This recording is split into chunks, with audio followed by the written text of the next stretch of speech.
आमचा महापौर होईल असा आत्ता आकडा दिसत जरी नसला तरी मी कुठेही किंवा शिवसैनिक कुठे खचलेला नाहीये।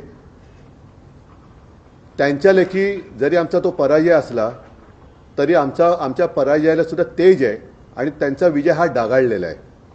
आणि ज्यांच्या सहकार्याने ते जर महापौर बनवत असतील तर ज्यांच्या आधारावर ते महापौर बनवणार आहेत त्यांना लाज वाटली पाहिजे की आपण काय केलेलं आहे।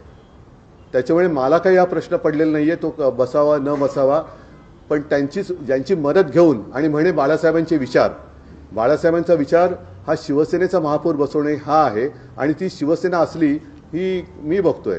त्याच्यामुळे त्या लोकांनी, गद्दार लोकांनी विचार केला पाहिजे की आपण काय कोणतं पाप करतो आहोत आणि हे पाप केल्यानंतर मराठी माणूस त्यांना काय म्हणणार आहे हा विचार त्यांनी केला पाहिजे।